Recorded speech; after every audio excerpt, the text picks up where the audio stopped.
Добър вечер! Вие сте с новините на Междучасие ТВ. Аз съм Айлин Перушинска. Тази вечер ще видите: ръководството на училището ни обяви конкурс за Левски. Интересен урок по география и икономика се проведе във вторник. Стартира ученическият турнир по баскетбол. Започват новините на Междучасие ТВ.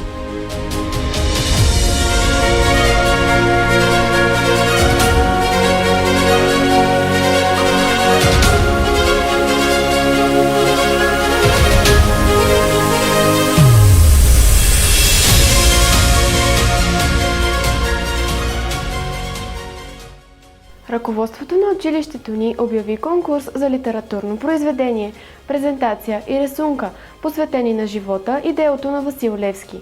Така започват мероприятията, свързани с отбелязване на Деня на патрона.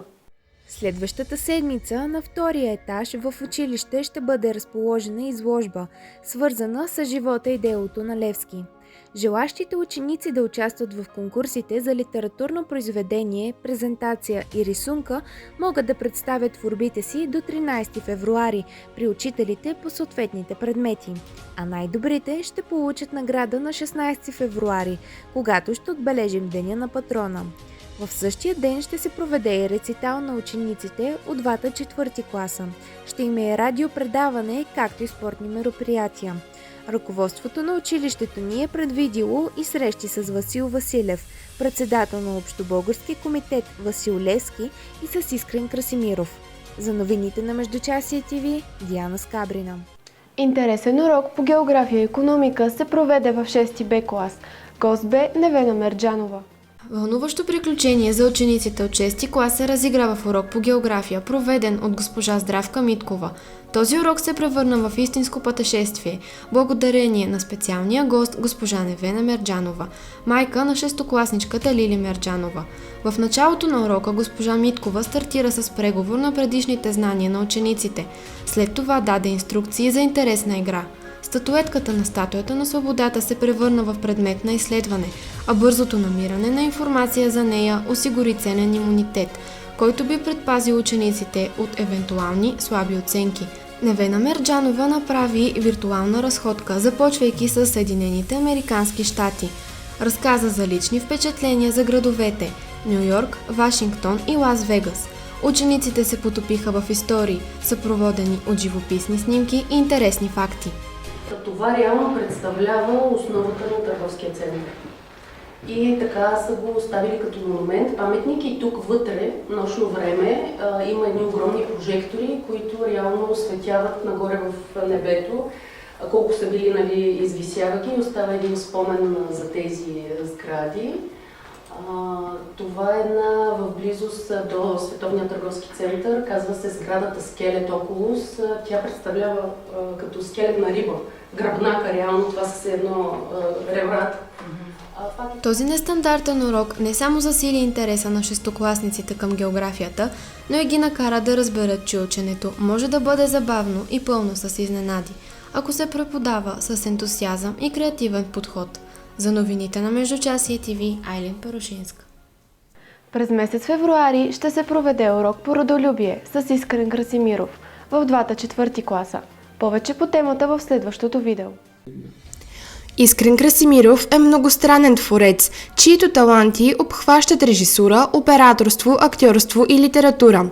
Но той не е просто креативен, родолюбец е. Създава вдъхновяващи преживявания за деца чрез проекта си Незабравимата България, с цел запазване и популяризиране на културното богатство на страната ни.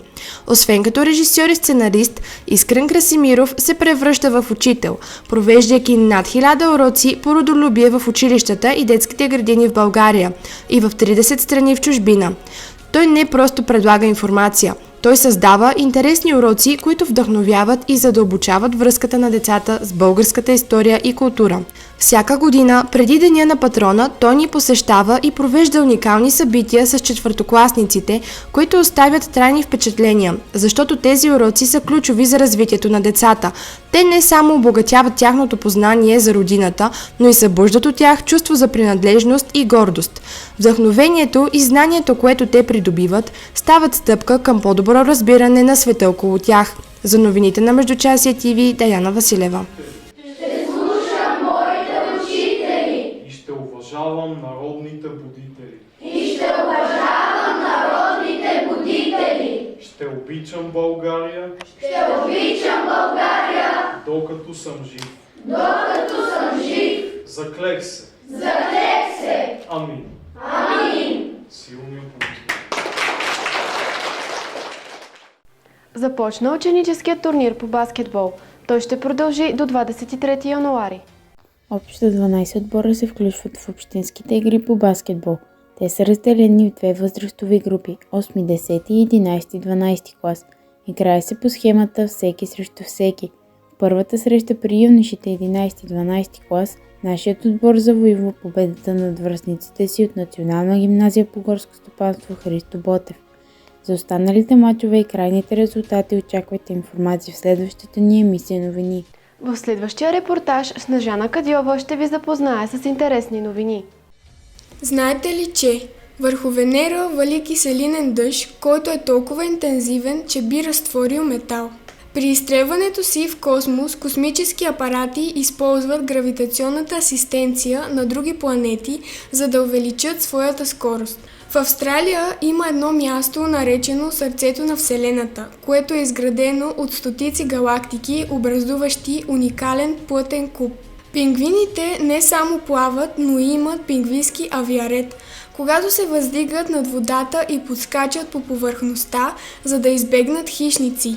На Луната няма атмосфера, което означава, че след като сложите стъпка там, следите ще останат запазени за много време, поради липсата на вятър и атмосферни влияния. Това беше всичко от екипа на Междучасие ТВ за тази седмица. До нови срещи!